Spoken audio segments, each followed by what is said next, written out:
ওঠ ফটা আৰু তালু ফটা শিশুসকলৰ বাবে হাঁহিৰ বতৰালৈ বৰপেটালৈ আহিল স্মাইল ট্ৰেইন। স্মাইল ট্ৰেইনে আৰম্ভ কৰা অভিযানৰ অংশস্বৰূপে গুৱাহাটীৰ কেজিএম হস্পিটেলৰ উদ্যোগত আৰু বৰপেটাৰ সমাজকৰ্মী ৰূপক বায়নৰ সহযোগত শনিবাৰে বৰপেটা প্ৰেছ ক্লাবত অনুষ্ঠিত হয় ফটা ওঠ আৰু তালু ফটা শিশুৰ চিকিৎসা সম্পৰ্কীয় এক সজাগতা শিবিৰ। সজাগতা শিবিৰটোত বৰপেটা জিলাৰ বিভিন্ন প্ৰান্তৰ 22টি ওঠ আৰু তালু ফটা শিশুক বিচাৰি উলিয়াই প্ৰয়োজনীয় চিকিৎসা আৰু অস্ত্ৰোপচাৰৰ ব্যৱস্থা গ্ৰহণ কৰা হয়। গুৱাহাটীৰ কেজিএম হস্পিটেলৰ শল্য চিকিৎসা বিভাগৰ মুৰব্বী ডাক্তৰ সীমাৰেখাৰ নেতৃত্বত ওঠ আৰু তালু ফটা শিশুসকলক বিচাৰি উলিয়াই স্মাইল ট্ৰেইনৰ অধীনত বিনামূলীয়াকৈ চিকিৎসা আৰু অস্ত্ৰোপচাৰ কৰা হ'ব।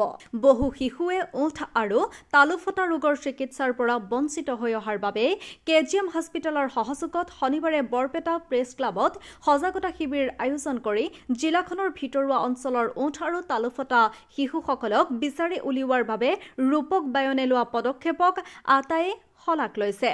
আহিছোঁ আমাৰ কেজিএমটি হস্পিটেলৰ তৰফৰ পৰা গুৱাহাটীত, য'ত আমি যোৱা 22 বছৰে ওঠ কটা তালু ফটা ৰোগীসকলক সম্পূৰ্ণ বিনামূলীয়া চিকিৎসা আগবঢ়াই আহিছোঁ। আমি এনেধৰণৰ সজাগতা শিবিৰ ঠায়ে ঠায়ে আমি পাতোঁ, যাতে এনেধৰণৰ শিশুসকলক বিচাৰি উলিয়াই আমি তেওঁলোকক লৈ আনি চিকিৎসা কৰাব পাৰোঁ।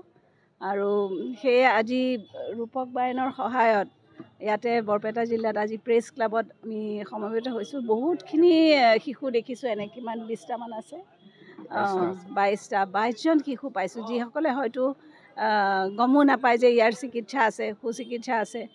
ওঠ কটা তালু ফটা বিভিন্ন ধৰণে প্ৰেজেণ্ট কৰে আমাক, যেনে কেতিয়াবা অকল সামান্য ওঠ কটা থাকে, বা কেতিয়াবা গোটেই ওঠটোৱে ফটা থাকে, তাৰ লগত নাকটো ফটা থাকে, কেতিয়াবা এটা ফালে থাকে, কেতিয়াবা দুইটা ফালে থাকে, কেতিয়াবা নাকটো বাদ দি গোটেই গালেদি গোটেই এটা মস্ত হেৰি হয়, চকুলৈকে কাটা থাকে। আৰু তাৰোপৰি তালুখনো ফটা থাকে, কিছুমানৰ থাকে কিছুমানৰ নাথাকে। বিভিন্ন ধৰণে মানে তেওঁলোকে আমাৰ মাজলৈ আহে। তেওঁলোকৰ যে সুচিকিৎসা আছে এইটো কথা বহুত দিনলৈকে মানুহে নাজানিছিলেই। সেইকাৰণে প্ৰথমে 22 বছৰ আগতে যেতিয়া আৰম্ভ কৰিছিলোঁ, তেতিয়া স্মাইল ট্ৰেইন বুলি এটা সংস্থা আছে, বিশ্বব্যাপী এনেকুৱা তেওঁলোকে সৰু সৰু এনেকুৱা কিছুমান হস্পিটেলক চিলেক্ট কৰি পেলাই তেওঁলোকে সেয়া কৰিছিলে। এনেকৈ একোটা স্মাইল ট্ৰেইনৰ স্পেচিয়েলিষ্ট কিছুমান গ্ৰুপ কিছুমান বনাইছিলে। তাৰ ভিতৰত মই গোটেই ইষ্টাৰ্ণ ইণ্ডিয়াৰ ভিতৰত এই স্মাইল ট্ৰেইনক লৈ আহিছিলোঁ। আহি পেলাই প্ৰথম আৰম্ভ কৰিলোঁ যেতিয়া ইয়াতে, আৰু ভাৰতত তেতিয়া বেছি নাছিলেই। অকল এতিয়া ভাৰততে নহয়, বিশ্বৰ বিভিন্ন জেগাত এনেকুৱা ধৰণৰ শিশুসকলক এই স্মাইল ট্ৰেইনে সহায় আগবঢ়াই আহিছে। তেওঁলোকে আমাক বাকী সকলোখিনি সুবিধা দিয়ে, আৰু আমাক আনকি অকল চিকিৎসাৰ বাবে ব্যয় নহয়, তাৰোপৰি যিকোনো ইনষ্ট্ৰুমেণ্ট ইকুইপমেণ্টছ আদি কিনিব লগা হ'লেও তেওঁলোকে সহায় কৰে।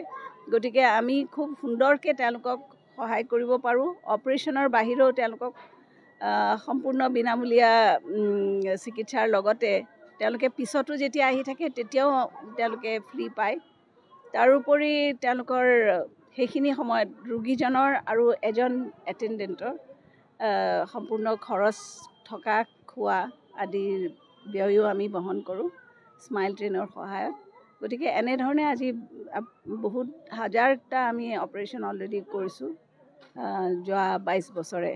তো এই চুকে কোণে বিচাৰি উলিওৱাত যদি আমি নাপাওঁ, খবৰ নাপাওঁ, সহায় কৰিব নোৱাৰোঁ, সেয়ে আজি মানে ভাল লাগিছে যে 22জন ৰোগীয়ে নতুনকৈ সহায় পাব এনেধৰণৰ সজাগতা শিবিৰৰ পৰা।